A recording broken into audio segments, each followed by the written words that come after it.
Bonjour à tous et à toutes, j'espère que vous allez bien. Aujourd'hui, on s'intéresse à l'après-Bouvines. La victoire de Philippe Auguste ne met pas fin au conflit entre Plantagenets et Capétiens. Mais la défaite des premiers les force à composer avec la grande noblesse et à se recentrer sur Londres, alors que les seconds voient leur légitimité renforcée, avec des conséquences politiques considérables. Vous voulez en savoir plus sur l'année 1214? Venez avec moi.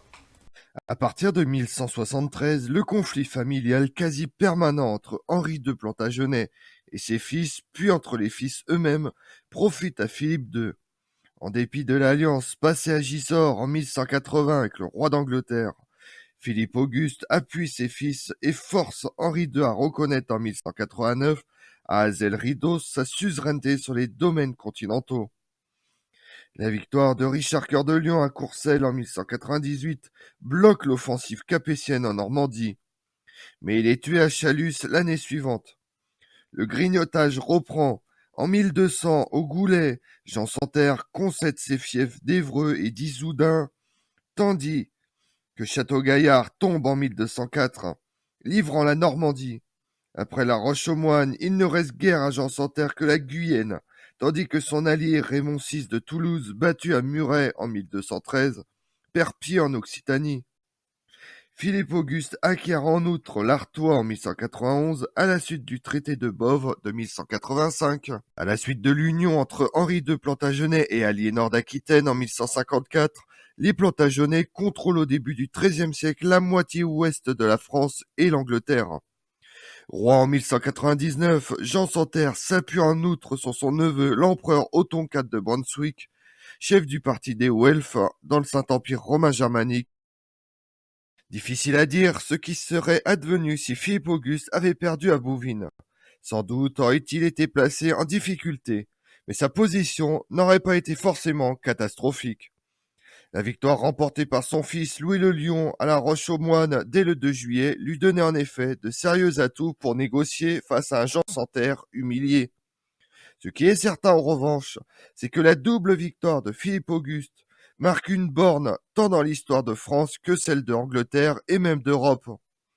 La Roche-aux-Moines et Bouvines ne gagnent pas la guerre, mais Philippe Auguste a ajouté à son domaine le territoire plantagenet historique, l'Anjou et le Maine, ainsi que la Normandie, ancien apanage de Guillaume le Conquérant. Avantage décisif, pas encore, si Louis VIII, qui succède à son père en 1223, ravit l'essentiel du sud-ouest et les mains libres poussent en Occitanie, la maladie l'emporte en 1226, ce qui déclenche un retour prématuré de Balancier. Son fils Louis IX, dit Saint-Louis, roi de 1226 à 1270, n'a en effet que 12 ans. Un groupe de barons mené par Pierre Mauclerc, duc de Bretagne, tente de profiter du flou politique avec l'appui des Plantagenets. Mais la régente et mère du jeune roi, Blanche de Castille, ne se laisse pas compter.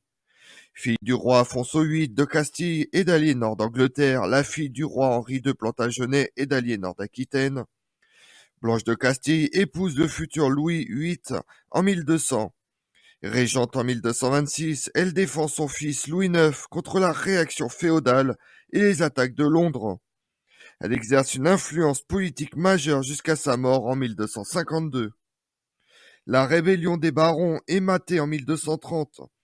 Louis IX, adulte, met lui en échec en 1242 à Taillebourg et Saintes une tentative d'invasion menée par Henri III, successeur de Jean Santerre, avec l'appui local des puissants Lusignans. Fondée selon la légende par la fée Mélusine, la puissante famille des Lusignans domine le Poitou depuis le Xe siècle. En sont issus notamment des rois de Jérusalem, des rois de Chypre, des comtes de la Marche et d'Angoulême. Lésé par Jean Santerre, il s'allie à Philippe Auguste en 1200 avant de retourner à Henri III. Leur domaine français passe sous le contrôle royal au début du XIVe siècle. De ces succès, Louis IX tire l'autorité nécessaire pour conclure en 1259 le traité de paix de Paris. Les Plantagenets sont loin de tout perdre. En échange de la reconnaissance de la suzeraineté du roi de France pour leurs terres continentales, ce qui n'est pas rien à l'époque, ils conservent en fait un important territoire en Gascogne et de solides appuis ailleurs. On verra ainsi les Normands francisés, en apparence, adopter une attitude pour le moins ambivalente pendant la longue occupation de la guerre de Cent Ans. En plus de gains territoriaux, les Capétiens gagnent surtout en 1214 leur statut de maison dominante en Occident. Outre les Plantagenets, Philippe II a en effet vaincu l'empereur Otto IV de Brunswick et le comte de Flandre Ferrand de Portugal. Personnages des plus prestigieux, Philippe II ne manquait certes pas d'ambition. Il a substitué en 1204 le titre de roi de France à celui de roi des Francs. Tout un programme géographique, avant d'être paré par son chroniqueur hagiographe Rigord du titre quasi impérial d'Auguste avant 1214. Mais les succès de La Roche-aux-Moines et de Bouvines concrétisent ces symboles.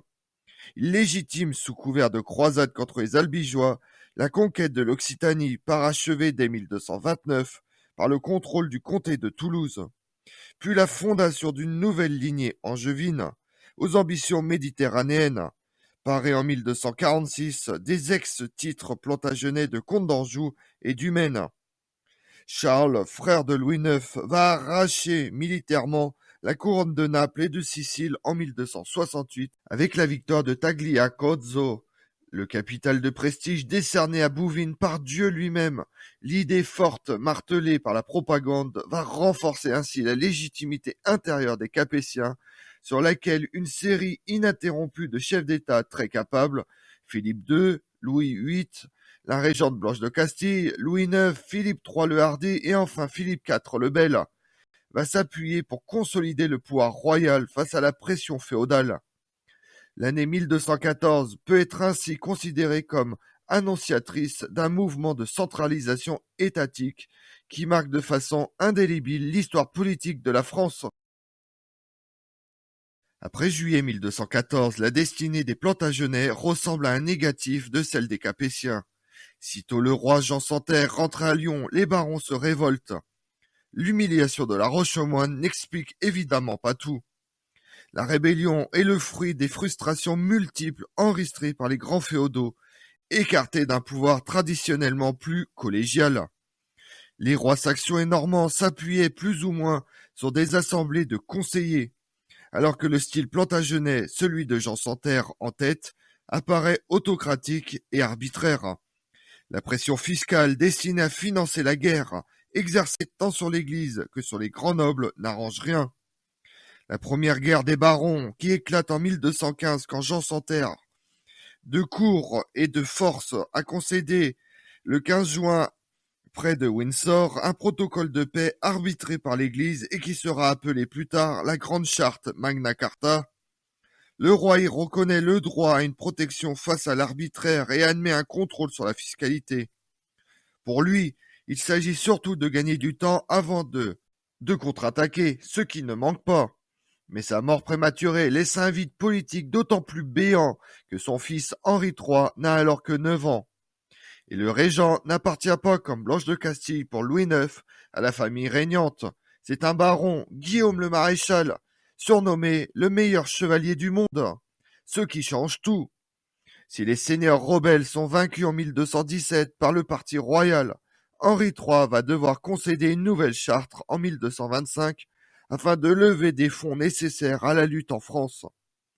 Le partage du pouvoir que Jean Santerre avait accepté pour donner le change est ainsi entériné et appuyé en novembre 1236 par la convocation d'une assemblée appelée pour la première fois Parlement.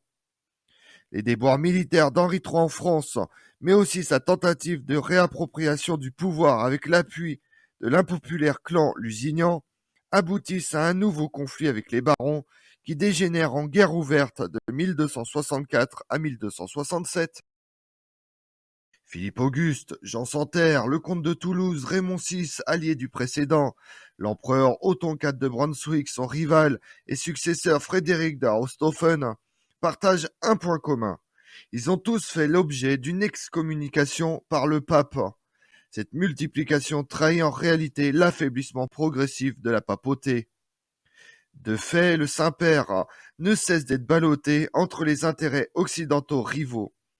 Otton IV, sur lequel Innocent III avait misé en 1201 pour garantir ses États italiens, se retourne ainsi contre le Saint-Père qui du coup mise sur les Hohenstaufen. Hélas, Frédéric II, débarrassé d'Othon IV à Bovine, se penche de trop près sur l'Italie et après avoir été excommunié en 1227 pour manque à sa promesse de croisade, finit par attaquer Rome à son tour.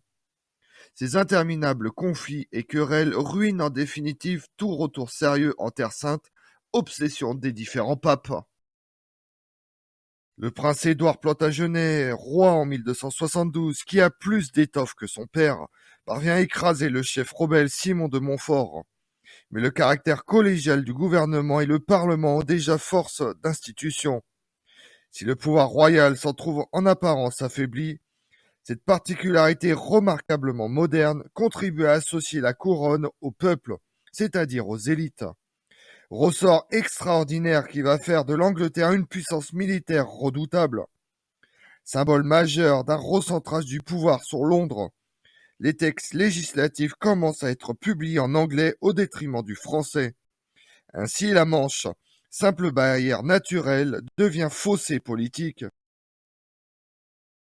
Et pendant ce temps-là, dans le monde, au printemps 1214, Gengis Khan lève le siège de Pékin après avoir reçu un lourd tribut des Jin. Entre juin et juillet, les Jin transfèrent leur capitale à Kaifeng, violant le traité passé avec Gengis Khan. En juillet, après sa défaite, Othon IV de Brunswick perd tout appui dans le Saint-Empire romain germanique.